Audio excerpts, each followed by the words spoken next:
Bonjour à toutes et à tous. Merci de nous retrouver pour une nouvelle série de webinaires que nous initions aujourd'hui. Une nouvelle série consacrée aux mangroves et aux stratégies de sauvegarde, de restauration. Aujourd'hui, c'est un sujet prégnant à l'échelle mondiale, avec des époques de surérosion, des changements climatiques, d'évolution des côtes. C'est un sujet qui nous a été souvent demandé. Donc là, il y aura une série de trois épisodes. Aujourd'hui, le premier épisode, ça sera essentiellement d'éviter la destruction. Comment est-ce qu'on peut comprendre les pressions qui s'exercent sur ces territoires et comment on peut trouver les solutions et limiter ces pressions. Ce sera aujourd'hui quatre experts qui vont venir, des gestionnaires de zones humides, de mangroves ou des experts qui vont venir témoigner, échanger sur leurs expériences. Et on est ravis effectivement de faire ça avec vous. Vous avez été plus de 250 inscrits à ce nouvel épisode. On est ravis. Il y a beaucoup de motivation autour de ce sujet. Donc, bienvenue. Quelques petits rappels d'abord sur l'organisation technique, logistique de ce webinaire. Pour tous les participants, aujourd'hui, il va y avoir 4 séries de questions. Après chaque intervenant et une série de questions finales. Nous allons réunir les questions. C'est Enora aujourd'hui qui est derrière la question box qui va récupérer vos questions. Donc en bas de votre écran, vous avez une petite icône qui s'appelle Q&A ou Q&A en anglais et vous pouvez aller directement taper votre question dessus. Enora, s'il y a plusieurs questions qui se rapprochent du sujet, eh ben, on fera une synthèse. Et sinon, effectivement, on passera directement vos questions. C'est Nora qui sera votre porte-parole auprès des différents experts. Vous allez voir tout à l'heure dans le sommaire dans quel ordre vont se dérouler ces questions. En ce qui concerne la traduction, nous avons la chance aujourd'hui d'avoir Isabella qui nous accompagne, qui traduit, qui va effectivement traduire du français vers l'anglais et de l'anglais vers le français. Vous avez l'habitude là aussi, une petite icône interprétariat, interprétation en bas au milieu des pictogrammes et vous choisissez le canal que vous préférez en anglais ou en français. Petit rappel pour les speakers du jour, sachez que vous allez enregistrer de manière à être ensuite diffusé sur la chaîne YouTube de ICO pour qu'on puisse retrouver ces différents échanges. Donc, pensez bien à éteindre vos caméras et vos micros quand vous ne parlez pas. À l'inverse, merci de vous connecter à chacun de votre tour et de ne pas dire de bêtises puisque vous êtes enregistré pour l'éternité. Alors, pourquoi cette série? Aujourd'hui, nous allons effectivement, comme je le disais, avoir des gestionnaires de zones côtières avec des mangroves. On va avoir quelqu'un du Bénin, du Sénégal, de la zone Caraïbe avec Saint-Lucia et Marie-Christine Cormier-Salem de l'IRD qui va donner le ton, une introduction au départ et donner un regard d'expert avec ses compétences et son expérience de chercheuse sur ces enjeux de mangrove. Elle se présentera plus tard. L'idée, c'est vraiment d'échanger sur des techniques, des choses très concrètes, comment ça marche, et on veut aussi que vous puissiez poser des questions très concrètes sur ce qui a marché et ce qui n'a pas marché. Ce qui nous intéresse aussi auprès des gestionnaires d'espaces naturels, c'est des échecs, parce que c'est aussi intéressant, on se nourrit des échecs pour effectivement essayer de les éviter à son tour quand on devient gestionnaire d'un espace et qu'on se pose ces questions. Tout cela se passe dans le cadre de Eco-Solutions. Eco-Solutions, c'est une initiative portée par plusieurs acteurs. Aujourd'hui, le Conservatoire du littoral, l'initiative pour les petites îles de Méditerranée et Smilo. Le Conservatoire, je suis le directeur de la coopération internationale. C'est un organisme en France qui achète des terrains en bord de mer pour les protéger. Et nous avons aussi la chance de pouvoir gérer des zones de mangroves, notamment en outre-mer français et en Caraïbes prioritairement. L'initiative PIM et l'organisation Smilo sont des organisations dédiées à la gestion des îles. Eco-Solutions, cette initiative qui est aussi coportée par l'Agence de l'eau Rhône-Méditerranée-Corse et la Chambre de commerce et d'industrie de la zone de Provence, son objectif, c'est de réfléchir avec des experts, des scientifiques, des ONG, des institutions, à trouver des solutions très pratiques face aux problématiques que connaît le monde actuellement, notamment face aux impacts des changements globaux. Aujourd'hui, le premier épisode sur 3 sera consacré à comment éviter la destruction des mangroves. C'est un enjeu majeur. Plus on réduira les pressions sur les mangroves, moins on aura à les restaurer. Le deuxième et le troisième épisode seront consacrés aux problématiques de restauration, des approches très techniques de restauration, avec le second épisode la semaine prochaine, le 20, qui sera plus dédié aux enjeux de restauration active. Et le dernier épisode, dans 15 jours, le jeudi 27, sera plus, lui, consacré aux enjeux de restauration passive des mangroves. Donc, nous aurons d'autres experts qui vont venir nous accompagner et témoigner dans les prochains épisodes. Aujourd'hui, l'équipe qui a préparé ce nouvel épisode, et je tiens à les remercier et les féliciter, et Nora, Cyrielle, qui sont aujourd'hui derrière et qui sont en back-office, qui vont vous communiquer les informations, et Nora qui sera dans la boîte à questions et qui va écouter, enfin, lire les questions que vous nous aurez reportées, et Isabella Ranieri, qui est notre interprète aujourd'hui. Alors, le programme du jour. Comment éviter la destruction des mangroves? Comment réduire les pressions dont elles sont l'objet? En introduction, nous aurons la chance d'avoir Marie-Christine Cormier-Salem, qui est représentante de l'IRD, qui va se présenter. Ensuite, en première partie, Michael Padonou de Ecobénin, qui va nous présenter notamment des enjeux de développement d'écotourisme autour des mangroves qui ont permis effectivement de générer de l'activité économique sur ces territoires et éviter leur destruction. Augustine Dominique, qui lui viendra représenter la zone Caraïbe, en tout cas un exemple sur l'île de Santa Lucia, et il est membre du National Trust de Santa Lucia. Le commandant Paté Baldé, qui est le gestionnaire de la réserve ornithologique de Kalissaï au Sénégal, viendra compléter ce panel. Et nous aurons ensuite, après chacune des interventions, comme vous le voyez en vert, des questions et des réponses des experts, et une conclusion finale qui nous sera donnée par Marie-Christine. Je vais donner tout de suite la parole à chacun d'entre eux pour qu'ils se présentent en quelques secondes, une minute maximum. Mais voilà, dites-nous pourquoi vous êtes là aujourd'hui, à quel titre, effectivement. On va commencer par Marie-Christine, si vous pouvez ouvrir votre micro et votre caméra, ça sera l'occasion de nous dire en quelques mots qui êtes-vous? Bonjour à tous et toutes et merci pour cette invitation. Donc, Marie-Christine Cormier-Salem, je suis chercheuse en sciences sociales à l'Institut de recherche pour le développement. Je travaille donc sur les mangroves depuis une quarantaine d'années dans différents pays en Afrique, notamment de l'Ouest, de l'Est, Madagascar, mais aussi plus récemment au Vietnam.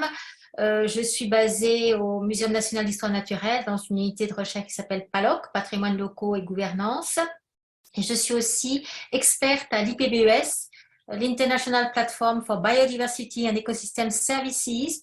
Et je le dis parce que notamment j'ai participé à la dernière évaluation, dernier rapport de l'IPBES sur l'usage durable des espèces sauvages, dans lequel j'ai bien mis en avant aussi l'importance des mangroves et l'importance effectivement de l'usage durable des mangroves, avec notamment une approche genre. Voilà. Et je reviendrai sur ces aspects tout à l'heure. Merci beaucoup. Effectivement, une fois qu'on aura fini ce petit tour de table des panélistes, nous reviendrons vers vous pour lancer l'introduction de cet épisode. Michael Padonou, gestionnaire de projet au sein d'Ecobénin. À vous la parole. Qui êtes-vous, Michael? Alors, merci beaucoup. Je m'appelle Michael Padonou.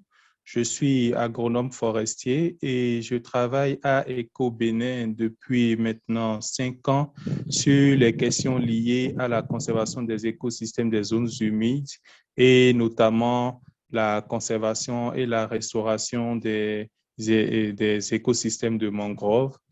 Je vais vous parler de long en large de ce que nous faisons de façon plus synthétique sur la conservation de la mangrove et surtout sa préservation, parce que pour nous, c'est mieux d'avoir les mangroves debout que de courir pour mobiliser des ressources pour les restaurer.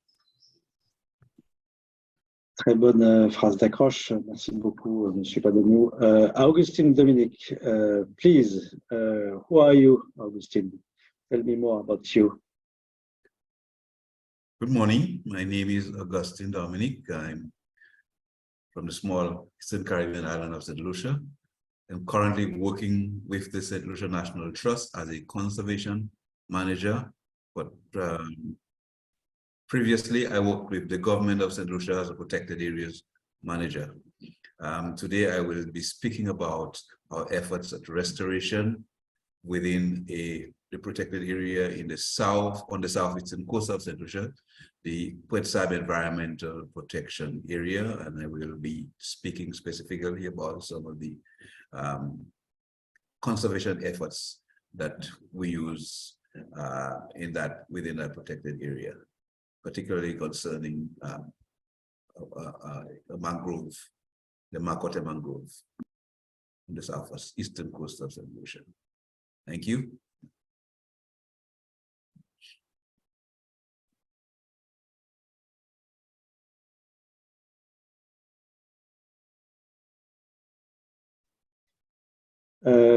Thank you very much, Augustine. Sorry, I had a problem. What time is it right now in St. Lucia? Please tell us.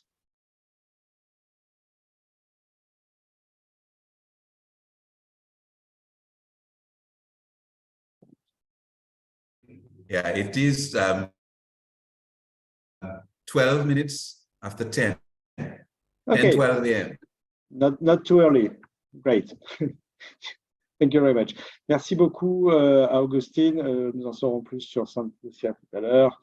Et effectivement, les efforts de gestion et de sauvegarde des mangroves dans cette magnifique petite île de la Caraïbe. Le commandant Pathé Baldé, qui est le conservateur de la réserve ornithologique de Kalissaï, au sud du Sénégal. Pathé, est-ce que vous pouvez nous en dire plus? Ouh là là, votre caméra est baissée, on ne voit que le haut de votre visage. Où êtes-vous? Réapparaissez. Merci. Bon.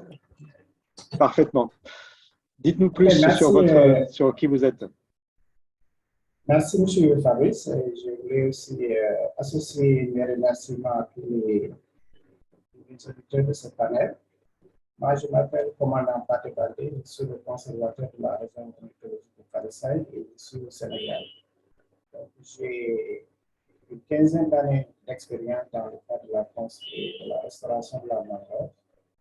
Mes débuts, c'était avec le projet d'ANON, de replantation de la mangrove dans le cadre de la neutralisation des marques de groupe minéral préviant sur la nature. Et depuis lors, je m'active dans la restauration, dans le suivi des écosystèmes de mangrove. Et je suis actuellement gestionnaire de la réserve de Kalissaï, qui est une zone d'importance internationale et dans la partie sud du Sénégal. Excusez-moi, commandant, mais on a un petit problème de son. Il me semble que chez vous, il doit y avoir un problème de connexion peut-être dans votre casque. On a beaucoup de bruit actuellement. On a du mal à vous entendre, il y a beaucoup de bruit. Si vous pouvez essayer de résoudre ce petit problème, ça serait plus facile. C'est mieux, vous avez coupé votre micro, mais essayez de trouver une solution avant de parler tout à l'heure, parce que là, d'un coup, oui, voilà, il y a beaucoup de bruit, on vous entend très mal. Je ne sais pas s'il y a du bruit à côté de chez vous, si c'est un problème de votre micro. Ah oui. C'est bon maintenant? C'est mieux, je pense qu'effectivement, en arrêtant la clim, ça va bien mieux. Merci beaucoup. Nous allons effectivement démarrer réellement ce webinaire et je vais passer tout de suite la parole à Marie-Christine Cormier-Salem, qui est directrice de recherche donc, en sciences sociales. C'est un souhait que nous avons eu pour ce premier épisode, de travailler effectivement sur les problématiques de relations entre l'homme et la nature, de cohabitation hommes et femmes et mangroves, et effectivement de manière à diminuer les pressions et les impacts anthropiques sur cet écosystème. Marie-Christine, à vous la parole. Je me tais désormais et je suis à vos ordres pour passer les dépôts. Donc, merci de me donner la parole. Je vais reprendre les deux termes qu'a utilisé Fabrice Bernard en introduction. Éviter les destructions et apporter des solutions. Si vous pouvez mettre la première diapositive.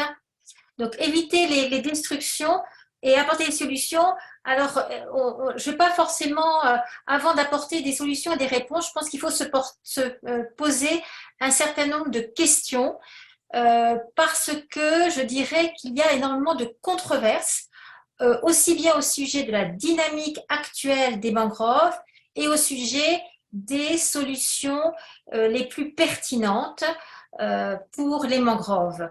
Et je dirais qu'il y a des controverses parce que tout d'abord, on n'a pas tous la même façon de définir les mangroves. Et donc, la première question, c'est qu'entend-on par mangrove? Quand on parle aussi de destruction, mais c'est qu'est-ce qui détruit? Qui détruit? Quels sont les acteurs qui détruisent? Quels sont ceux qui sont responsables de cette dégradation? Et de la même façon, quand on va essayer de faire de la restauration, il faudra se poser cette question, pour qui on le fait, avec qui on le fait et comment on le fait. Donc, il faut porter d'abord un diagnostic, essayer de comprendre les causes, s'il y a recul ou pas de la mangrove, avant effectivement d'apporter des solutions. Et je dirais donc éviter certes les destructions. Pourquoi le message qui est de plus en plus porté par la communauté scientifique et qui est repris notamment par les grandes plateformes internationales, c'est pour préserver à la fois l'intégrité environnementale et sociale de la mangrove. On ne peut plus effectivement protéger l'environnement sans tenir compte des populations qui dépendent de ces environnements pour leur subsistance. Alors, sur la question « qu'est-ce que la mangrove ?» j'insisterai parce que je sais qu'on va en rediscuter des reboisements, mais sur le fait que la mangrove n'est pas une simple forêt de palétuviers et que planter un arbre ne permet pas de conserver la complexité de ce socio-écosystème qui a énormément de valeurs et de services. Et c'est pour ça qu'on veut la protéger aussi, cette mangrove, ces zones humides littorales, parce qu'ils ont beaucoup de services, de fonctions et de valeurs. Alors, c'est évident qu'il y a énormément de pression sur ces mangroves. J'ai mis une image qui était diffusée il y a quelques années par l'UICN qui montrait des femmes qui cueillent les huîtres et qui sont jugées comme responsables de la destruction des mangroves. Je peux vous assurer que, et j'ai fait beaucoup de travaux sur cette question, ce ne sont certainement pas les femmes qui cueillent les mangroves qui sont responsables de la destruction des mangroves. Il y a bien d'autres causes et c'est très important d'essayer effectivement de bien poser le problème parce que sinon on ne donnera pas les bonnes réponses. Et un des messages aussi très importants à avoir en tête, c'est que les mangroves ne sont pas des espaces vierges, sauvages, ils sont habités, il y a des populations qui vivent des mangroves pour leur subsistance et ce sont leurs milieux de vie, ils sont très attachés à leur milieu de vie. Il y a quelque chose aussi qui m'irrite beaucoup dans les programmes de développement, c'est quand on explique qu'on va sensibiliser les populations locales. Mais non, elles n'ont pas besoin d'être sensibilisées parce qu'elles sont les premières concernées par la préservation des mangroves et de leurs ressources. Et ce qui est très important aussi, c'est de trouver des solutions qui soient à la fois durables, donc bien évidemment conserver la biodiversité, atténuer le changement climatique, mais qui soient aussi équitable, c'est-à-dire qu'elle soit inclusive et que tous les acteurs soient impliqués dans ces dispositifs et aussi désirable. Et là, je vous ai amené pour avoir un message un peu positif et je pense qu'on va en reparler au cours aussi de cet premier épisode, de différentes façons de conserver durablement les co-bénéfices des mangroves à travers deux produits issus de la mangrove, le sel et le miel. Bon, je vais en arrêter là parce que je sais on va en rediscuter. Puis à la fin, donc moi, je vais vous écouter avec vraiment beaucoup d'intérêt. Et puis, comme je me prêterai effectivement au jeu d'essayer de faire une petite synthèse de nos discussions. Merci beaucoup, Marie-Christine. Effectivement, c'est un bon hors d'œuvre. Ça nous met en appétit pour la suite et effectivement, on a hâte d'avoir des échanges et on va d'abord bénéficier du retour d'expérience de Michael Padonou. Merci Michael d'avoir réussi à vous joindre à nous et de pouvoir partager avec nous votre expérience, surtout centrée, si j'ai bien compris, sur les problématiques d'écotourisme qui tournent autour de cet écosystème spécifique d'interface terre-mer. Bien sûr. Michael, à vous la parole. Vous avez 10 minutes. Et merci. N'hésitez pas à me dire quand il faut que je change de slide. Merci. Donc, Nest, alors. Alors, merci beaucoup, Monsieur Bénard, pour cette opportunité. Ça fait déjà depuis plus de 15 ans que EcoBénin travaille au Bénin, en Afrique de l'Ouest, pour la conservation des mangroves.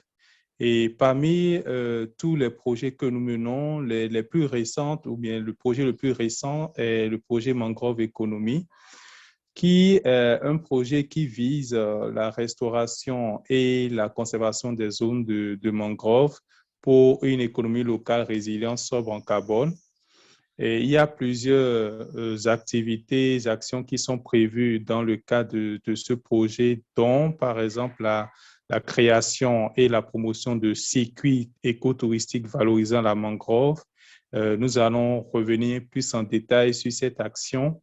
Et la restauration de mangroves, la formation de jeunes à l'entrepreneuriat, la formation de jeunes également à la restauration de mangroves et la mobilisation d'acteurs privés pour soutenir les actions de restauration de mangroves et la formation des fermiers à l'agroécotourisme et la formation des autorités locales en éco-conseil.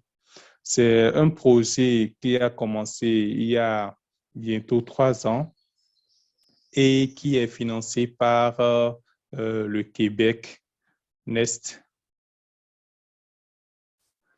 Alors, au titre des actions que nous avons réalisées à ce jour, nous avons, comme je l'ai dit, formé déjà près de 180 jeunes et femmes aux différentes techniques de restauration de mangroves. Nous avons réussi à restaurer 85 hectares de mangroves et nous avons mis en place 3 circuits valorisant la mangrove. Sans plus tarder, je vais m'attarder beaucoup plus sur ce que nous faisons en ce qui concerne la valorisation de la mangrove par l'écotourisme. Nest. Alors, comme la première intervenante l'a si bien dit, les mangroves sont liées aux moyens d'existence des populations qui vivent dans ces écosystèmes-là. Et donc, nous avons compris qu'il ne sert à rien de dire protection 100%, mais il faut plutôt penser à comment on améliore les moyens d'existence des personnes qui vivent et qui dépendent de ces écosystèmes pour leur survie. Et il faut penser à trouver des alternatives. Et pour cela, depuis près de 20 ans, l'écotourisme a été développé. L'écotourisme, c'est comme une ADN de EcoBénin. Donc, nous développons des solutions liées à l'écotourisme pour trouver des alternatives à la surexploitation des écosystèmes naturels et donc des mangroves. Et donc, les étapes que nous suivons, les grandes étapes sont d'abord l'identification des écosystèmes de mangroves qui sont les mieux protégés. Et pour cela, par exemple, nous avons au sud-ouest du Bénin un complexe Ramsar 1017 qui préserve la grande majorité des écosystèmes de mangroves du Bénin. Et donc, nous identifions ces écosystèmes de mangroves qui sont très bien protégés ou qui sont sacralisés par les populations riveraines et qui ont des valeurs socioculturelles uniques. Et ça, c'est la première étape. La seconde étape, c'est sur la base de ces écosystèmes, nous délimitons des circuits et nous concevons des topo-guides. Les topo-guides, ce sont des descriptifs des différents attraits écotouristiques liés à la mangrove que nous concevons pour permettre d'organiser maintenant la troisième étape des tests pour les professionnels du voyage. Donc, ça peut être les guides écotouristiques, les guides locaux, les agences de voyage, tout ça. Et nous organisons donc ces tests des circuits par ces professionnels-là pour qu'ils s'imprègnent de la valeur unique de ces écosystèmes-là. Et ensuite, nous concevons des visuels pour la promotion de ces circuits auprès des agences de voyage. Et ensuite, nous formons des guides locaux sur la base des topo-guides parce que nous mettons beaucoup l'accent sur les guides locaux parce que ce sont des personnes qui vivent au quotidien proches de ces écosystèmes et qui peuvent mieux transmettre leurs expériences, leurs craintes, tout autour de ces écosystèmes-là. Et ensuite, nous travaillons à la mise en place de règles locales, voilà, de règles locales pour suivre les activités écotouristiques et définir les clés de répartition des recettes. C'est ce qui est le plus important puisque nous cherchons à développer des alternatives à l'exploitation, bien la surexploitation des mangroves. Il est très important que les recettes issues des activités écotouristiques retombent dans les communautés et que ces communautés sachent, se rendent compte qu'à partir de la préservation de ces mangroves, ils réussissent à améliorer leurs revenus. Et à l'étape 7, nous développons également des services, la restauration, l'hébergement autour de ces circuits au bénéfice toujours des habitants des zones de mangroves. Donc, les services de restauration sont souvent confiés aux femmes du milieu et les hébergements qui sont construits sont gérés par des comités locaux également. Et ensuite, ce que nous avons compris, c'est qu'il était très important également de renforcer de façon continuelle les capacités des jeunes des zones de mangrove dans les métiers du tourisme. Parce que de plus en plus, à travers nos actions, beaucoup de touristes viennent visiter les mangroves et beaucoup des professionnels qui les accompagnent sont pas du milieu. Et donc, nous voulons vraiment renforcer les capacités des jeunes pour qu'ils s'impliquent davantage dans ces écosystèmes, dans ces métiers-là et qu'ils découvrent également des alternatives à l'exploitation de la mangrove. Nest. Donc, vous avez en photo quelques images. Donc, voilà, donc, vous avez des images de sacralisation de mangroves par les communautés, des séances de formation des éco-guides, des éco-guides qui sont en train de guider des touristes. Et nous développons des catalogues chaque année à Eco-Bénin pour présenter ces différents circuits-là. Et à la fin, vous avez une image de la première promotion des jeunes de la réserve qui ont été formés au métier d'écotourisme et d'hôtellerie pour toujours renforcer notre action écotouristique pour la préservation des mangroves. Next. Alors, donc, ce que nous avons compris après 15 années d'intervention, il ne va plus, dans la préservation et la restauration des mangroves, c'est que la réussite des activités de restauration ou de préservation nécessite vraiment une implication des communautés locales à toutes les phases du processus. Et deuxièmement, l'adoption d'une approche intégrée, ne pas penser que c'est en restaurant ou bien c'est en sensibilisant pour la préservation des mangroves qu'on arrive à régler le problème, mais on adopte une approche intégrée qui permet de prendre en compte tous les facteurs qui sont source de pression sur les mangroves et à trouver des alternatives à ces pressions-là, garantir le succès à long terme des projets de restauration de mangroves et enfin, le développement d'un mécanisme de financement durable est crucial pour une gestion durable des actions de restauration des mangroves parce qu'il est très bien beau de dire en tant que citadin ou bien conservateur, ne coupez plus la mangrove, mais il est également beaucoup plus équitable de trouver des mécanismes de financement durable qui permettent à ceux qui vivent 365 jours sur 365 de ces mangroves de trouver des alternatives pour améliorer le moyen d'existence et qui soient également de ce fait plus embarqués dans toutes les actions de conservation. Vous aurez plus d'informations sur ce lien-là, sur toutes les actions que nous menons sur la conservation des mangroves. C'est sur ce point que je vous remercie pour votre aimable attention. Merci beaucoup, Michael. C'était très riche et très intéressant. Restez avec nous quelques minutes parce que nous allons prendre une première salve de questions qui nous sont destinées. La première, ça concerne effectivement la formation des guides locaux, avec deux questions derrière cette formation.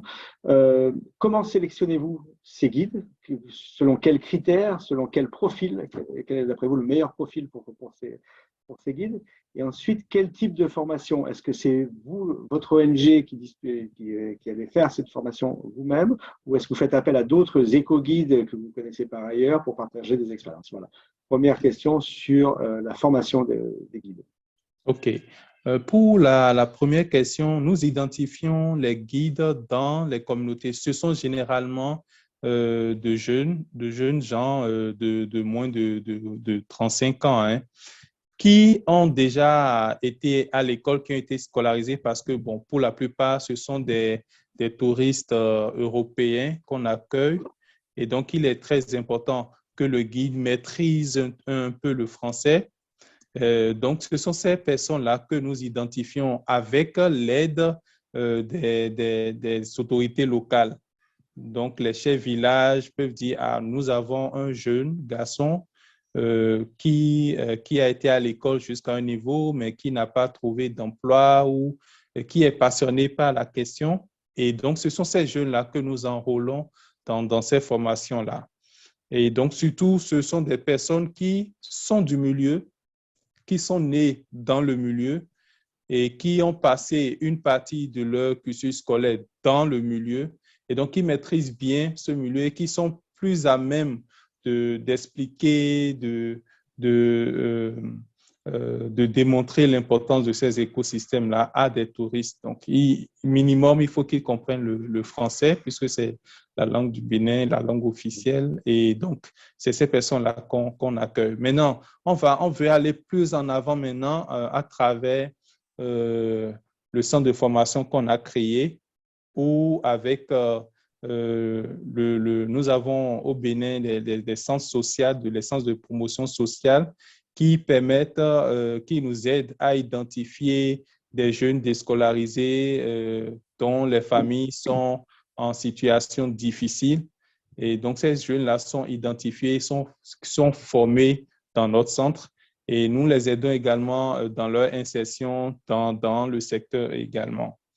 Maintenant, pour la seconde question, si vous pouvez me le rappeler.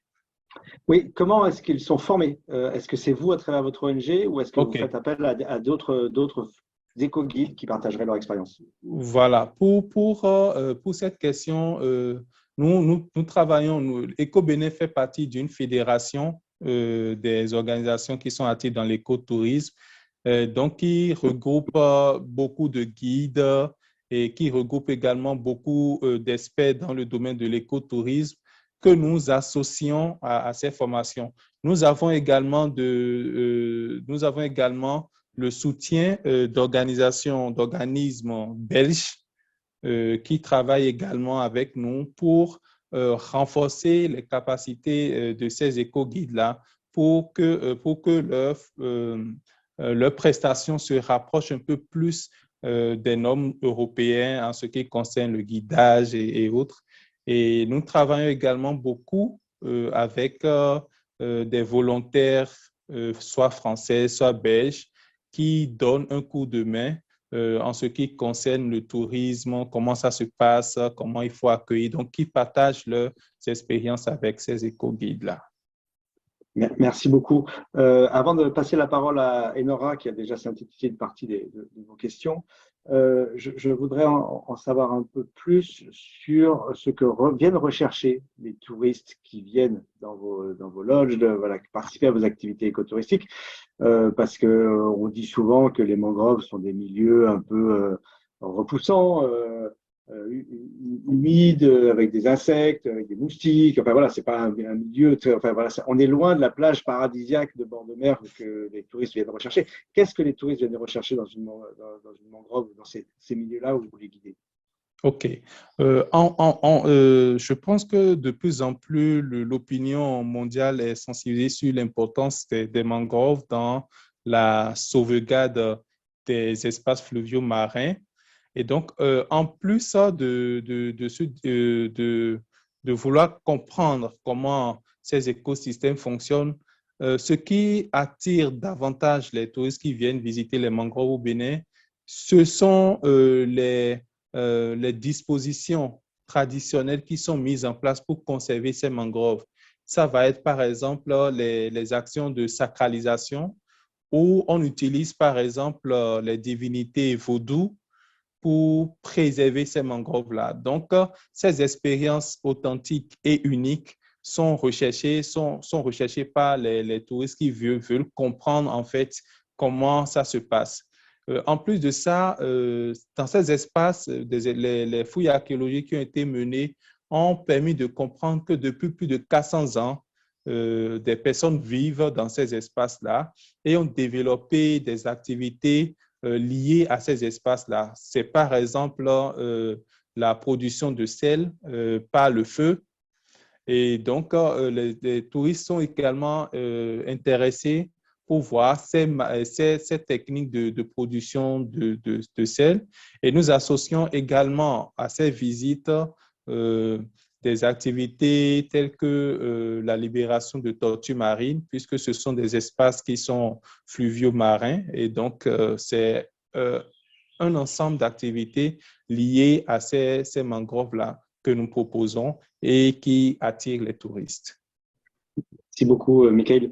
Il y aura quelques petites questions courtes. Et Michael, désolé, c'est très intéressant, c'est vraiment passionnant ce que vous dites, mais on essaie de te dire après le thème. Je comprends. Alors oui, bonjour à tous. Donc, nous avons deux questions concernant l'aspect financier. Tout d'abord, est-ce que c'est Eco-Bénin qui engage et qui va rémunérer les guides communautaires? Est-ce qu'ils le font directement? Et ensuite, est-ce qu'il y a une implication financière de l'État béninois dans cette initiative? OK. Donc, pour la première question, je vous ai parlé tout de suite de clés de répartition. C'est donc quand les touristes arrivent, les coûts liés aux visites sont bien définis. Et donc, à la fin de la visite, chaque acteur ayant participé, aussi bien les communautés, les guides, savent déjà le pourcentage des recettes qui leur revient. Et donc, ce n'est pas Eco-Bénin qui sort de sa poche les sous pour rémunérer les touristes, mais plutôt les touristes même, puisque quand les touristes payent, il y a une clé de répartition. Ce qui revient à la communauté est mis à part. Ce qui revient au guide est également mis à part et chacun bénéficie de ce qui lui revient en fonction de ses efforts. Les communautés, ce sera leurs efforts de conservation de ces mangroves et les guides, ce sera leurs efforts de guidage, d'explication de tout ce qu'il y a dans ces écosystèmes-là, en fait. La deuxième question, c'était... En fait, je ne sais pas si j'ai bien répondu. Si vous avez besoin d'approfondissement, c'est avec plaisir. Non, c'est bon. La deuxième question, c'était est-ce qu'il y avait une implication financière de l'État béninois? Non. Pour le moment, l'État béninois ne s'implique pas trop dans ces écosystèmes, dans la préservation de ces écosystèmes-là. Et donc, c'est très récemment que l'État a commencé par s'intéresser à la conservation de ces écosystèmes. Donc, par exemple, nous avons besoin de certains aménagements écotouristiques qui ne sont pas de notre ressort, mais que c'est l'État qui doit faire, mais jusque-là, ce n'est pas encore fait. Donc, l'État, à ce jour, ne s'implique pas encore beaucoup sur ce volet-là. C'est beaucoup plus des acteurs privés, des ONG qui font ce travail. D'accord, très bien. Et enfin, une dernière question. Est-ce qu'on peut avoir une idée de la quantité de population qui est concernée par cette initiative? OK. Nos actions d'écotourisme s'inscrivent dans une réserve, la réserve de la Bouche du Roi, où nous avons 30% de la réserve qui est occupée par les mangroves. Et actuellement, dans cette réserve-là, nous avons environ 10 000 personnes, hommes et femmes, qui vivent dans ces zones-là. Et donc, l'activité d'écotourisme profite à toutes ces personnes-là d'une manière ou d'une autre, puisque les recettes qui sont issues ne sont pas utilisées pour donner de l'argent, mais pour créer des conditions favorables à l'amélioration des conditions de vie de ces personnes-là. Ça va être par exemple l'appui au centre de santé, ça va être par exemple l'appui aux écoles qu'il y a dans la zone, par exemple. Merci beaucoup, Michael. Il y a énormément de questions qui arrivent encore. On essaiera de les poser toutes à la fin collectivement parce que peut-être que d'autres intervenants pourront aussi y répondre. Et on mettra aussi les gens en relation avec vous, si vous permettez. Il y a des questions sur les clés de répartition, sur d'autres sujets peut-être plus techniques sur lesquels vous pourrez apporter des éléments et des réponses avec plaisir. à ce niveau. Merci encore, Michael. Merci, Enora. Nous allons repartir et voyager et traverser l'Atlantique pour aller jusqu'à Santa Lucia, retrouver Augustine Dominique. Augustine, please, could you tell us more about your experience in Santa Lucia? Hi, again, morning, Augustine Dominic, currently working with the St. Lucia National Trust as a conservation manager. Prior to that, my experience included managing a World Heritage Site in St. Lucia, the Peters Management Area. So I've got lots of experience in terms of management of protected areas. St. Lucia National Trust. The trust is a membership organization established by the government of St. Lucia under the St. Lucia National Trust Act, and its mandate is to conserve the natural and cultural heritage of St. Lucia and to promote values which lead to national pride and love of country. The trust is one of the longest serving and existing NGOs in the island of St. Lucia, It manages many natural, historical, and cultural sites on the island. And one of these is the one that I currently work in, where my office is located, the Quetzab Environmental Protection Area. It is a 1,038 hectare site on the southeastern coast of the island of St. Lucia. It comprises networks of interconnected systems, beaches, seagrass beds, coral reefs, offshore islands, and the one other system, which is the focus of today's discussion and dialogue, is the Makote Mangrove, as the picture will show. This is an area that is rich in biodiversity, and like Marie-Christine and other colleagues, like Mikhail alluded to, it is a living landscape. People live near and work within the mangrove. So the experiences that I will share in some aspects similar to those of my colleagues who have spoken before me. The Makote Mangrove is a key wetland vital to the communities on the southeastern coast of St. Lucia. It provides socioeconomic and environmental services encompassing coastal protection. You will well be aware that during extreme weather conditions, it dissipates the strength of waves and high water that affect the land. They control shoreline erosion, water filtration, and provide biodiversity conservation services. The mangroves are a spawning ground for an industry for fish and a habitat for terrestrial creatures, birds, and they provide, in terms of livelihoods for people, wood and non-wood forest products. Charcoal is one of the products that comes out of the mangrove, and it has been provided a livelihood for decades for the people who live along the area near the mangrove, the communities near the mangrove. It is valuable in terms of climate change too, because it provides mitigation services due to its capacity to sequester carbon. So the mangrove has significant value to the people of the southeast coast of St. Lucia and St. Lucia in general.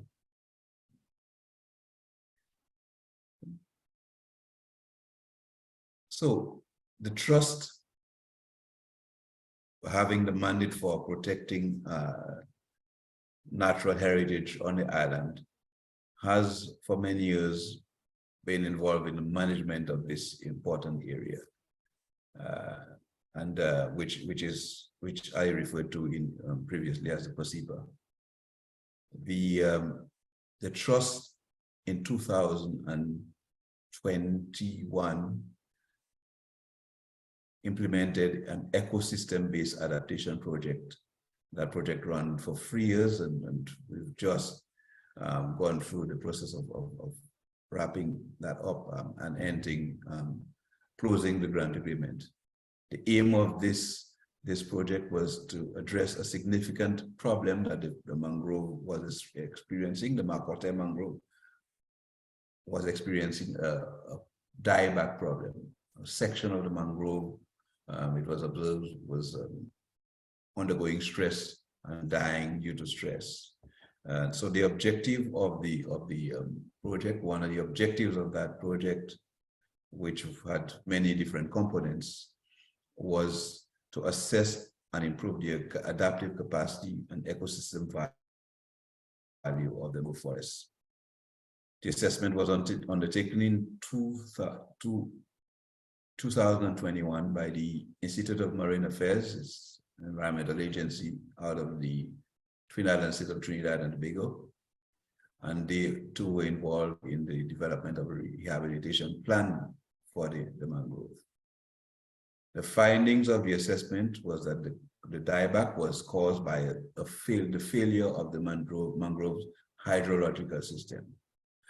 Mangroves thrive on water, brackish water.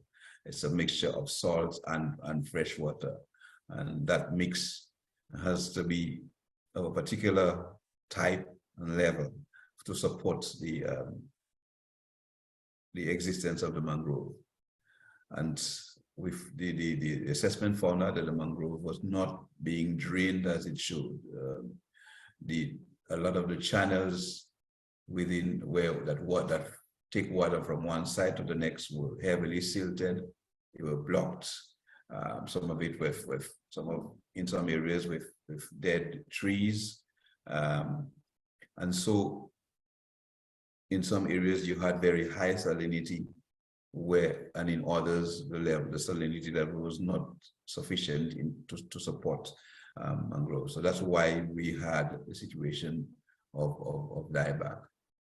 To add to that, we have a situation of sargassum impacting the mangrove area, and so the mixture of sand and sargassum blocked the entrance of the mangrove and created a very solid berm that was difficult to flush, because the mangrove has a natural way of flushing itself. You know, I mean, when the tide is high and it rains heavily, I mean, the berm opens up. That is the seaward side of the mangrove, because it's a mangrove that is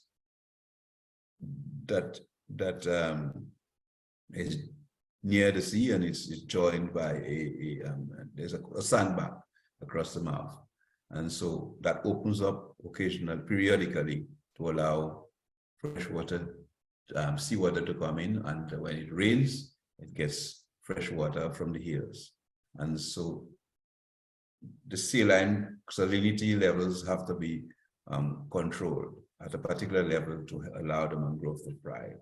And when these systems, that hydrological system, did not work well enough, that caused a dieback, and that this was happening over a period of years. So that assessment and rehabilitation plan recommended by IMA had the following presented the following rehabilitative actions. One, keeping the main inlet and other channels open and clear of blockages. restoring freshwater channels, and within the mangrove itself, there were physical structures that allowed water to flow from east to west and west to east as the tide rose, and these were clogged and not working properly, and so have to be restored.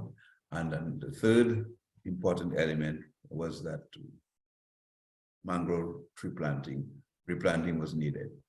I must also point out that the mangrove has three types of mangrove trees: the red, the black, and the white mangrove. It supports different, it's really a diverse ecosystem. I noted previously that the mangrove supports livelihoods, and it has been doing so for years. The people who live on the fringes of the mangrove use the mangrove trees in the production of charcoal, which is wood burnt in the absence of oxygen, and that is used for people to cook their meals. Okay, so the charcoal producers go into the mangrove, and over time a system was developed around 1986, where they were taught how to manage the how they use the mangrove forest, so sustainable manage how they produce charcoal.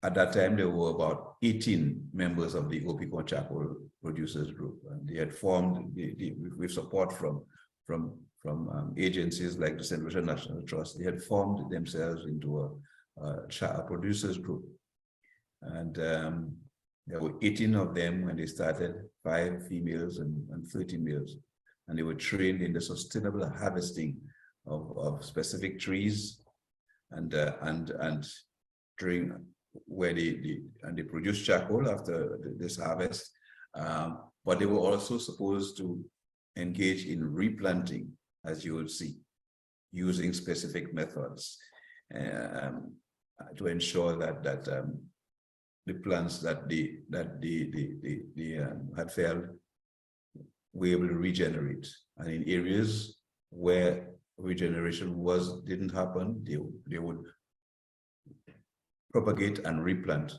mangrove plants. That process went on for a few years until it was noted that other measures needed to be put in place to ensure that sustainable management of the mangrove took effect. And so the charcoal producers were introduced to other livelihoods. And one of these other livelihoods that I will speak of is honey production.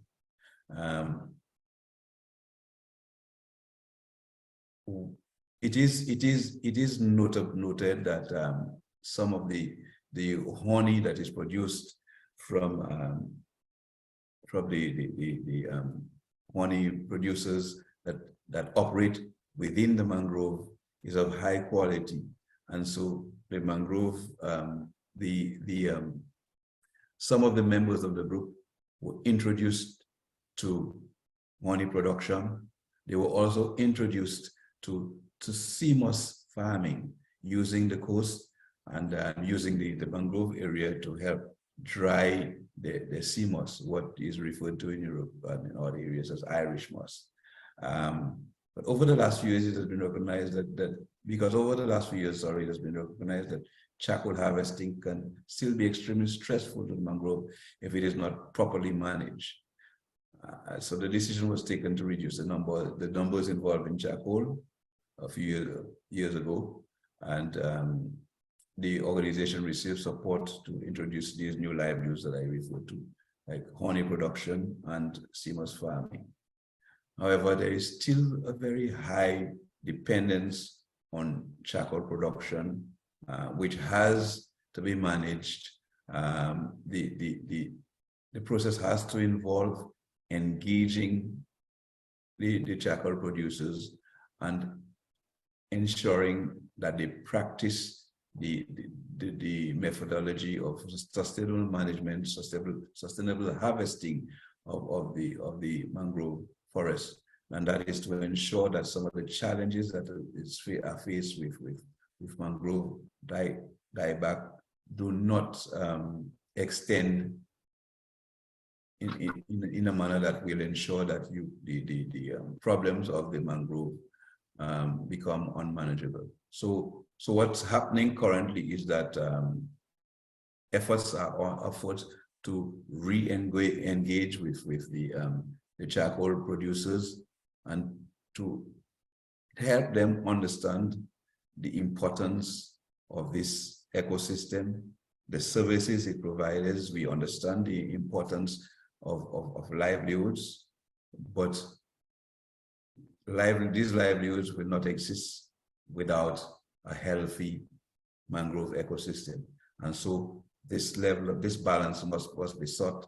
So the measures in concluding, some of the measures that are ongoing at the moment is restoring the hydrological system of the mangrove, implementing the recommendations from the IMA study, working with the charcoal producers to ensure proper management of the process of charcoal production, with a view to determining whether charcoal production will be sustainable in the long term, and at the same time identifying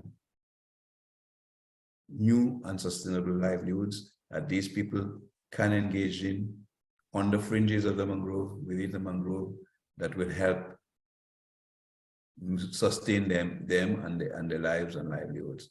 One area that is being thought of significantly, and it's one of my colleagues, or pathway referred to. One of the ideas that we are working on soon to develop is a grove campaign, where we will invite visitors to St. Lucia, and locals alike, to plant a mangrove. So people will in theory own a plot in the mangrove, and they will support restoring or keeping that plot healthy by paying for replanting or whatever has to be done to ensure that the entire ecosystem remains healthy. Because we know our visitors too are interested in those areas. They're interested in a healthy environment, keeping the environment that they visit healthy. And so this is a campaign that we are working to start on. So thank you very much, Augustine. We had a technical problem. Sorry, there's a problem of connection probably. So sometimes there's some fridging. So we will go directly to two series of questions according to your presentation. One will be linked with the charcoal production, and the other will be about Sargass. First, about charcoal. Is the production of charcoal, traditional production of charcoal, was a huge impact, one of the main impacts of destruction on mangroves? And how did you propose to people to stop production or how did you choose the persons who had to stop the traditional production of charcoals? That is the first area of question. And if you could you please be very focused and short? Sorry, because we have a connection problem. Sorry. Yeah. Okay. Thank you. Yeah. So it has been traditionally the charcoal production has been ongoing within the mangrove, and between the Department of Forestry, Fisheries, and the St. Lucia National Trust, it was determined that the rate at which production of charcoal was taking place within a mangrove had to be brought under control. And so the group was engaged. Some resources were put into getting them organized, and they were trained into proper harvesting methods, harvesting and replanting where necessary, to ensure that their livelihoods continued, but to ensure also that the mangrove continued to exist in a healthy way. That worked well for a period of time until around 2014, when it was recognized that we needed to revisit the idea. And so around that time, the group was introduced to other livelihoods like honey production and seamless farming. But you understand the dynamics of being engaged in a traditional activity for a long period of time. So it was difficult for them to get acquainted to the new livelihoods. So a few of them continued with the livelihoods, but we still have a smaller majority, less than 18, closer to 10 of them that continue to work in terms of charcoal production. The plan is to continue to work with these people to help them understand that the long-term destruction that the harvesting is having on the ecosystem of the mangrove, and to see how we can help them move into new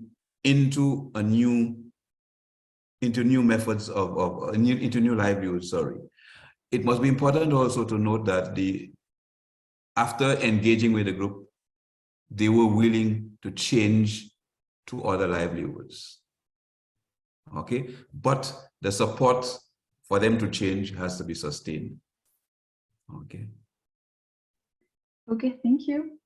Now we have some question about sargassum. So do you think mangroves can bioremediate the epidemics of sargassum on the Atlantic Ocean coast? And also, what was the estimated rate of degradation of mangroves due to sargassum influxes?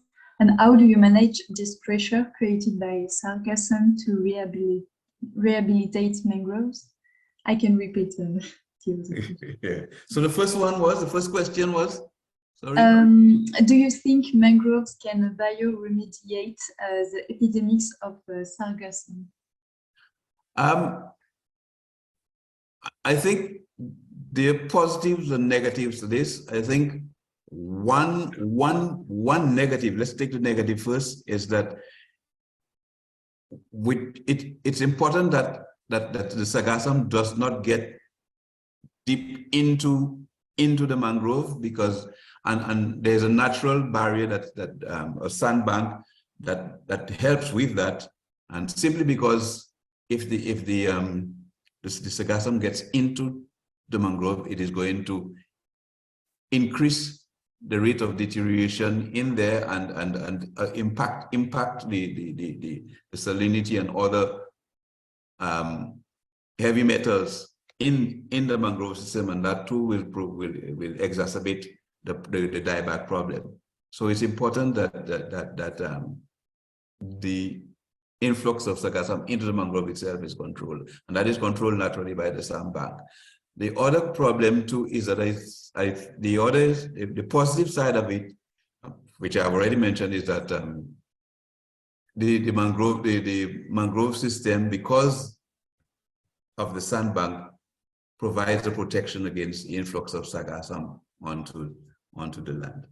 Okay, in some areas in Russia. In areas where you have no mangroves and you have just beaches, it becomes a problem because people can't enjoy the beach because of the sargassum. Yeah. The next, did I answer all your questions? What are the others? Yes, I think it's fine now. There is some other question, but we are going to ask you in the chat directly because we have to continue the workshop. Okay, thank you. Thank you. Merci beaucoup, Augustine. Thank you very much. It was very interesting. Merci, Nora.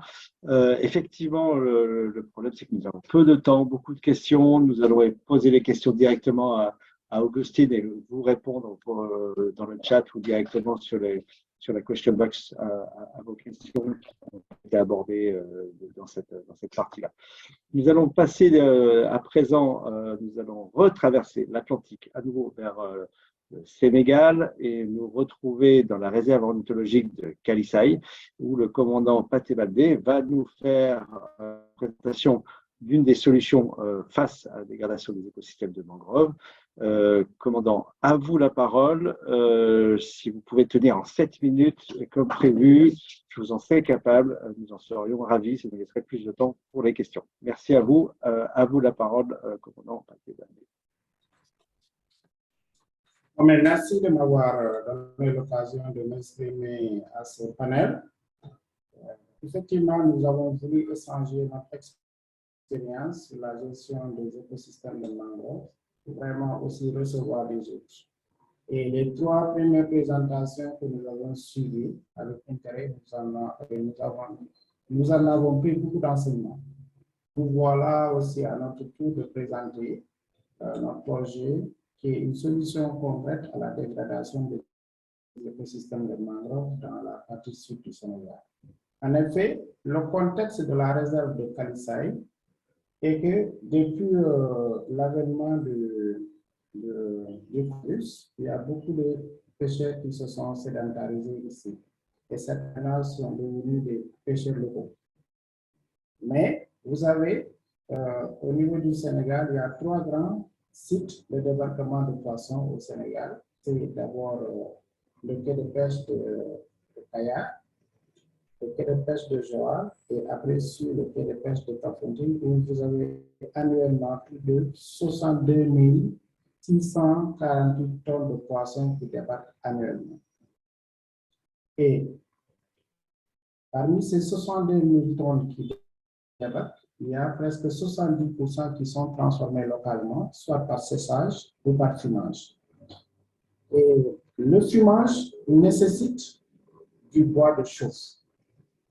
Et nous avons fait des enquêtes au niveau des acteurs qui s'adonnent au fumage de poisson.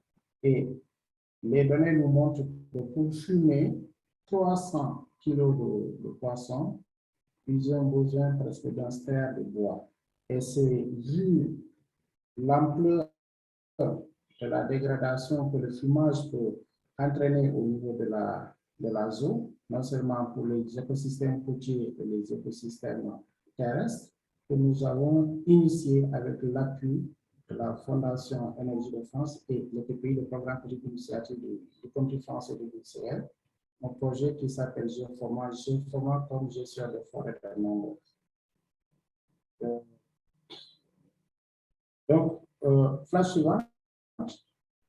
Voilà. Donc, ce projet s'appuie sur le concept des solutions fondées sur la nature. Et les solutions fondées sur la nature, c'est un ensemble d'activités qui concourent à gérer durablement, à restaurer les écosystèmes naturels ou modifiés, tout en répondant aux défis de la société de manière efficace et adaptative, avec un bénéfice aux populations locales. Et c'est dans ce cadre que nous avons essayé d'entreprendre un certain nombre d'activités. Dans la première, nous avons constaté que dans la zone, nous avons 302 ménages dans les 10 villages qui ceinturent la réserve de Kalissaï. Et chaque ménage utilise du bois pour non seulement le petit déjeuner, le déjeuner et le dîner. Et les besoins en bois pour la cuisine s'élèvent à 16 kg de bois par jour et par cuisine. Alors, nous avons essayé d'initier ce que nous appelons les foyers améliorés. Et les foyers améliorés réduisent au 5e les pressions sur le bois. Et non seulement que ces foyers améliorés réduisent les pressions, mais aussi ça diminue les risques des maladies qui sont liées à la forte consommation de fumée, telles que les maladies pulmonaires, asthme, bronchite et j'en passe. Donc, sur la photo, la deuxième ligne, vous avez les fours améliorés que nous avons essayé d'initier au niveau du port de Kafountine. Il faut rappeler que le fumage traditionnel du poisson se faisait avec des fours où on met le feu en bas et puis il y a la fumée qui s'échappe partout, le feu qui s'échappe partout.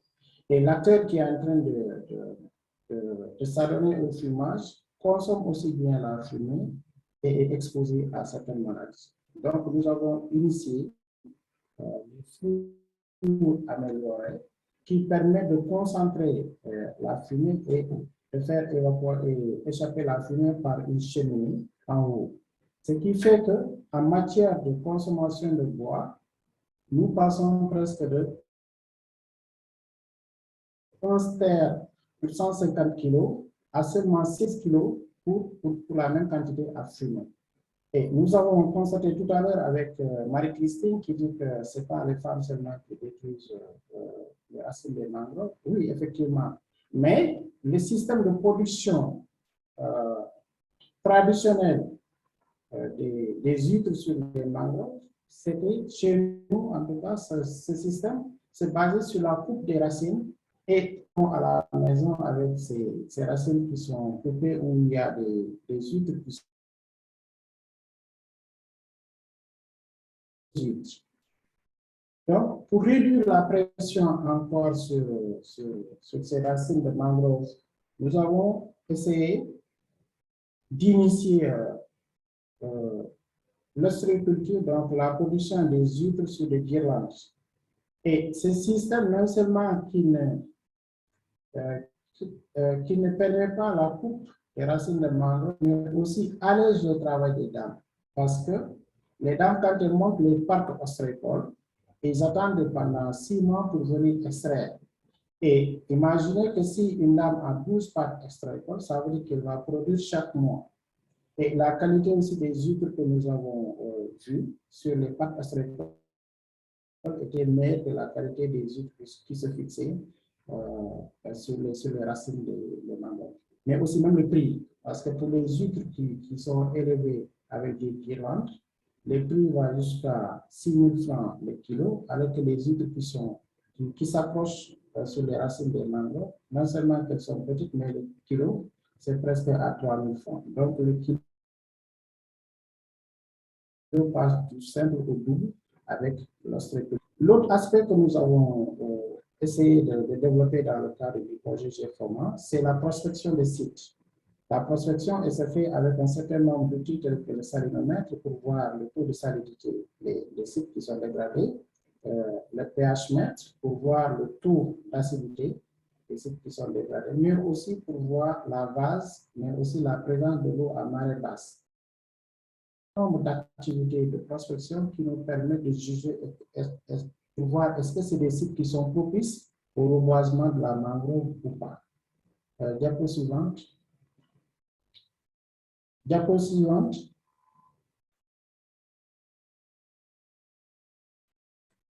Voilà. Donc, aussi dans une autre sphère, aussi, nous avons vu que la production de sel, traditionnellement, les femmes, elles produisaient le sel en chauffant de l'eau qu'elles prélevaient dans les étangs. Et quand l'eau s'évapore, il reste des cristaux de sel. Mais ce prélèvement de sel utilisait aussi beaucoup de bois. Il faut 3,1 kg de bois pour produire 1 kg de sel. Et nous nous sommes rendus compte que si ce phénomène continue, ça va vraiment dégrader les forêts. D'autant plus que nous avons tout à l'heure dit que nous sommes dans une zone de production de poissons, le 3e quai de débarquement de poissons du Sénégal, où 70% de la quantité qui est capturée est transformée localement. Mais dans le cas du séchage, les acteurs utilisent le sel. Et nous avons pensé que nous sommes dans un delta. Donc, ce n'est pas justifié que vous soyez dans un delta et que vous importez du sel ailleurs. Mais la production de sel, traditionnellement, se fait aussi par le chauffage, qui nécessite 3,1 kg de bois pour produire 1 kg de sel. Donc, c'est dans ce cadre que nous avons essayé d'encadrer des femmes vers la production de sels solaires sur bâche. Les sels solaires sur bâche, c'est comme des étangs que l'on creuse à 10 cm avec des dimensions de 1 sur 10, une profondeur de 10 cm. On étale une bâche et on verse de l'eau jusqu'à 8 cm. Au bout de 8 jours, l'eau s'évapore tout naturellement sans même qu'il y ait une seule tige de bois. L'eau s'évapore naturellement et il reste des cristaux de sel. Donc, c'est ce sel qui est acheminé au niveau du quai de Kafountine pour vraiment la ponte. Donc, à toutes ces actions aussi, nous associons la surveillance. Effectivement, parce que je vous ai dit tout à l'heure que nous sommes dans le 3e port de débarquement de poissons au niveau du Sénégal. Donc, une bonne partie du poisson est transformée. Et s'il n'y a pas de surveillance, c'est l'état de bois que des acteurs vont prélever ou bien acheter auprès des braconniers, des bûcherons. Donc, à partir de la surveillance, nous nous sommes rendus compte que des zones qui étaient dégradées se sont régénérées parce qu'il n'y a plus de pression sur le bois là-bas. Mais vous savez aussi, la mangrove, c'est un lieu de reproduction, d'agrandissement de certaines espèces, telles que les poissons, telles que les crustacés. Et souvent, la pollution par le plastique ou bien les filets perdus qui coupent viennent vraiment se concentrer au niveau des racines de ces mangroves-là. Et donc, pour nous, ça, c'était une contrainte. Et dans le cadre de nos activités, nous avons essayé de transformer cette contrainte plastique en une opportunité de fabrication des briques à partir des déchets que nous collectons au bas des mangroves. Donc, nous les transformons. Nous sommes avec une association, Ghana Blanc, qui transforme ces déchets en briques et qui sont réutilisés aussi dans la construction. Et l'autre activité que nous avons vraiment, qui est importante dans la zone, c'est que nous sommes une zone côtière et nous sommes le 3e site de reproduction des tortues marines au niveau du Sénégal. Et nous sommes aussi le 3e site, non, le 1er site de reproduction des tortues marines, mais le 3e site de reproduction des oiseaux marins, tels que les sternes royales, les sternes caspées. Nous avons constaté qu'il y a une bonne partie du plastique qui échoue au niveau de notre zone. Donc, chaque fois, nous faisons des opérations de nettoyage, d'extraction des déchets solides pour vraiment donner beaucoup plus de chances aux tortues qui remontent de se reproduire sans vraiment qu'il y ait des risques d'accident par piégeage avec les filets perdus et avec les emballages. Diapo suivante. Diapo suivante. Diapo suivante. Voilà. Donc, bien que ces activités ont des impacts très positifs, il y a aussi des contraintes par rapport à ça. Il faut aussi, comme contrainte, signaler qu'il y a, avec le phénomène de changement climatique, il y a la dégradation du quai de pêche de Kafountine. Aujourd'hui, une bonne partie des pêcheurs se sont délocalisés vers l'embouchure de Saloulou, où vous avez à 500 mètres le site de reproduction des sternes caspiennes, donc les sternes avec des rouges. Et ça, c'est une problématique pour nous parce que nous sommes basés à Kafountine et les pêcheurs se sont installés maintenant à moins de 500 mètres du plus grand site de reproduction des oiseaux. À cause du fait que le quai de Kafountine, il y a vraiment un phénomène d'érosion important qui fait que la plupart des pêcheurs sont partis s'installer au niveau du débarcadère de Saloulou. Nous avons un défi par rapport à ce que nous sommes en train de faire, parce que pour nous, il faut maintenir la dynamique de l'écosystème mangrove malgré la dégradation des ressources forestières et des besoins des unités de finance. Nous sommes, vous voyez des tas de bois qui sont là. Chaque fois, donc régulièrement, nous allons avec des élèves de nos différents centres d'éducation, de sensibilisation et de partenariat pour faire de l'éducation environnementale. Donc, nous prenons des élèves comme des supports à la communication avec les acteurs. Donc, c'est les élèves qui viennent sensibiliser les acteurs sur la problématique de la dégradation des forêts et vraiment encourager les gens à aller vers des solutions durables, donc les SFR notamment, soit les foyers améliorés, les fours améliorés, ou bien la production de sels solaires sur des tâches. Donc, en conclusion, nous dirons que c'est un projet qui est pertinent, d'autant plus que ce projet a trouvé, nous avons initié depuis quelques années la fabrication de sels solaires sur tâche. Mais quand le projet financé par la Fondation Énergie de France est venu, cela a vraiment accru les activités que nous faisions dans le cadre du concept des solutions fondées sur la nature. Aujourd'hui, les chiffres sont là. Rien que sur la production de sels solaires, les gains en bois s'élèvent à 29 766 stères par an. C'est-à-dire qu'au niveau du quai de Kafountine, il y a un besoin de 40 tonnes de bois, 40 tonnes de sel par mois, soit 480 tonnes de sel pour faire le séchage par mois. Et les besoins pour produire le sel, c'est 3,1 kg par kilogramme de sel. Donc, si vous extrapolez, vous avez presque 29 768 tonnes de bois qui est économisé si on agrandissait la production de sel solaire à la dimension de tous les fours de séchage de poissons. Sur le côté du fumage, vous avez les fours traditionnels qui utilisent 120 kg pour fumer 300 kg de poissons frais, et alors que les fours améliorés utilisent 16 kg pour fumer 300 kg. Donc, avec une généralisation des fours améliorés au niveau de tout le quai de pêche de Kafountine pour fumer toute la production qui est transformée localement, il y a un gain en termes de bois de 15 449 kg de bois. Pour les foyers améliorés, il y a 302 ménages qui utilisaient traditionnellement les foyers avec 3 pieds, avec un besoin de 15 kg par jour pour faire les trois repas. Mais aujourd'hui, avec les foyers améliorés, les besoins s'élèvent maintenant à 4 kg par jour. Donc, ce qui fait que si on étendait les foyers améliorés à tous les ménages, nous aurons un gain de 1733 stères de bois par an. Donc, vraiment, je m'excuse d'être un peu long. Voilà.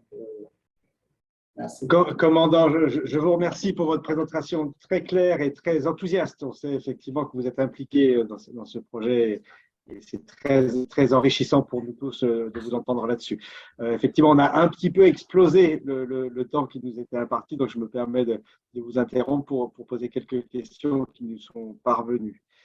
Dans le contexte de votre territoire, comme le rappelait tout à l'heure Marie-Christine, chaque territoire a son contexte et du coup chaque solution est spécifique au territoire.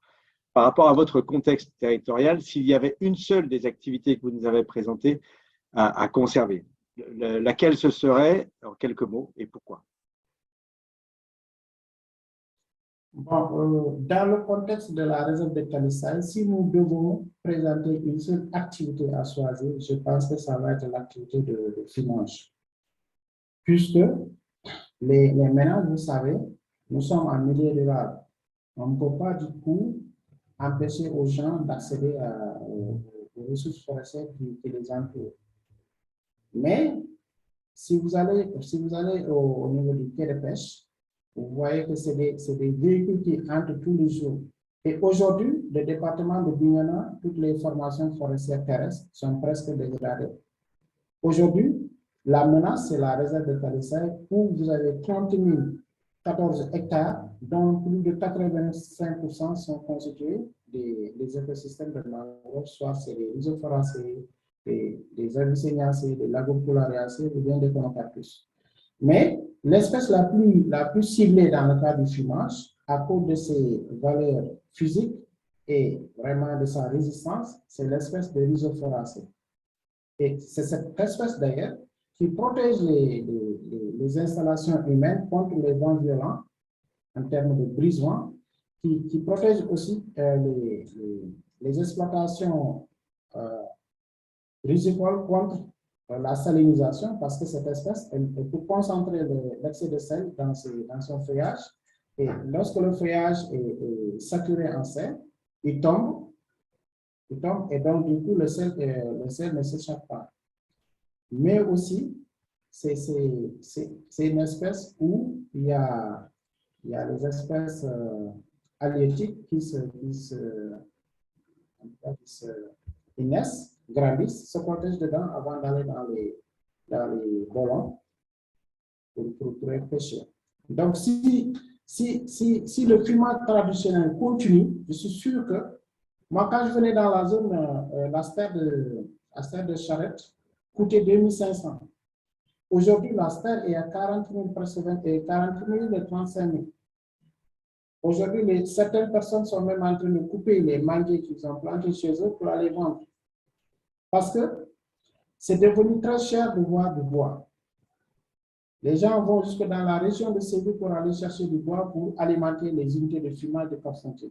Et donc, ça veut dire que si on ne généralise pas les foyers, les fours améliorés au niveau du quai de pêche de Cap-Fontaine, on va arriver à un moment où la surveillance ne pourra plus vraiment avoir de bons effets face à la forte pression sur les ressources de mangrove.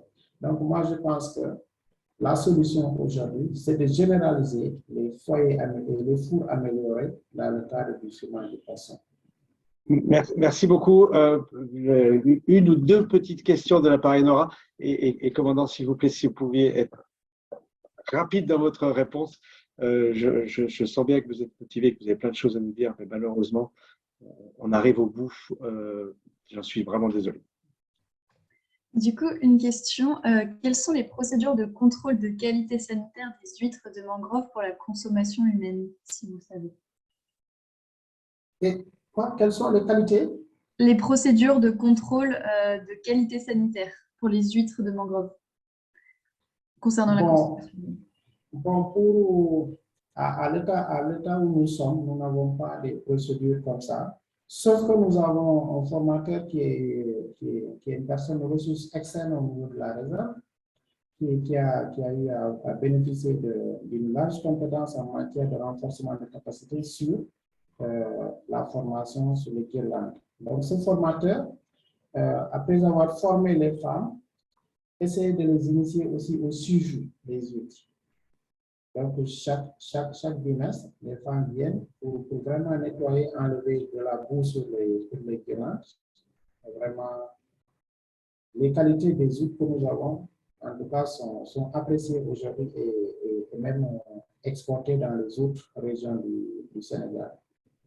Mais franchement, nous n'avons pas fait d'études pour voir la qualité nourricière de ces huîtres-là. D'accord, merci beaucoup.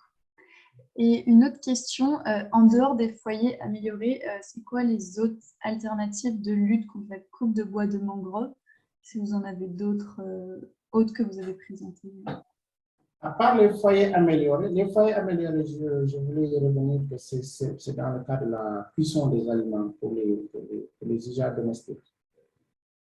L'autre technique pour réduire les pressions sur les bois, c'est la production de sel solaire sur bâche. Le sel solaire sur bâche. Donc ça, c'est des étangs que nous creusons à une hauteur de 10 cm sur lesquels nous étalons des bâches et on met de l'eau à 8 cm. Et au bout d'une semaine, l'eau s'évapore et ça reste des cristaux de sel. Donc, c'est du sel qui est produit sans même toucher une seule tige de mangrove. L'autre système aussi, c'est les fours solaires. Non, les fours améliorés. Les fours améliorés, c'est des unités que nous avons installées. On a mis 2 fours tests au niveau du quai de Cap-Fontaine et aujourd'hui, il y a une autre structure qui a appuyé le quai de pêche avec 4 autres fours améliorés. Les besoins sont encore là, la demande est là, mais en tout cas, ce n'est pas toutes les formations, tous les groupements de femmes qui en ont actuellement. Mais c'est des fours qui peuvent réduire, diminuer jusqu'à plus de 116 kg pour la même unité de poisson à fumer. Avec les fours traditionnels, vous avez besoin de 120 kg pour fumer 300 kg. Avec les fours améliorés, vous avez besoin juste de 16 kg pour fumer la même quantité de poisson. Et vous n'avez pas de risque de contact avec la fumée, parce que la fumée se sort par une cheminée. Donc, les risques de maladies cardiaques ou bien pulmonaires que les usagers des fours traditionnels ont, il n'y a pas de risque là ici. Et le travail est vraiment facile parce que là, vous mettez le feu, vous mettez le poisson et vous attendez un certain temps pour venir ouvrir votre four et vous enlevez le poisson. Vous n'êtes pas obligé d'être là à tout moment pour remuer le poisson parce que c'est vraiment une répartition homogène de l'énergie au niveau du feu. Merci beaucoup, commandant Baldé. Il y a eu beaucoup de questions dans la boîte qu'on va vous transmettre directement, mais on arrive au bout du temps qui nous était imparti. On pense à Isabella qui assure la traduction actuellement et effectivement qui commence à être fatiguée. On en est désolé. Merci beaucoup, c'était vraiment très riche et ça me donne encore plus envie de venir visiter votre belle réserve ornithologique. Pour conclure, merci beaucoup. À très bientôt, j'espère, sur le terrain. Pour conclure, on va redonner la parole à Marie-Christine pour, en fonction de ce que vous avez entendu. Voilà, c'est des choses que vous connaissez sans doute, mais ces témoignages rapportent un peu plus à votre réflexion. Et puis, on vous laisse les derniers mots. Et puis après, je reprendrai la parole pour vous annoncer le prochain webinaire. Merci beaucoup, c'était tout à fait passionnant et on a eu vraiment des partages d'expériences qui sont très intéressants. Je vais notamment en termes de diagnostic, on a bien vu que les causes de dégradation de la mangrove ne sont pas les mêmes partout. Il a été bien souligné les effets de la sécheresse, les effets aussi de perturbation des systèmes hydrologiques, l'importance notamment de ces flux qui sont perturbés pour différentes raisons, hein, souvent pour la construction d'une route, de canaux ou de barrages. Et puis, on pourrait beaucoup plus discuter de la question de la surexploitation des ressources, notamment des mamans qui coupent les racines des palétuviers. Moi, je les ai jamais vues couper des racines. Donc, elles détroquent parce que c'est difficile de couper des racines de palétuviers. Donc, elles détroquent les huîtres, mais c'est très, très rare qu'elles coupent du bois vert. Mais encore une fois, bon, ça mériterait beaucoup de discussions. On voit bien aussi à travers les témoignages la diversité des solutions qui peuvent être apportées. Il n'y a pas une alternative. Moi, je me souviens dans le delta du Saloum, qui est un patrimoine mondial, reconnu par l'UNESCO en raison des sites archéologiques, les amas coquillers. Les pêcheurs disaient, mais nous, on n'a pas envie d'être des éco-guides et donc on a envie de continuer à pêcher. Mais donc, ce qui est intéressant, c'est de voir effectivement la diversité des alternatives possibles et d'abord répondre aux attentes de ces populations qui habitent dans les mangroves. On l'a vu, il y a beaucoup de possibilités, beaucoup de potentialités avec des opportunités et des contraintes. Bien sûr, l'écotourisme, tout ce qui concerne les fours améliorés.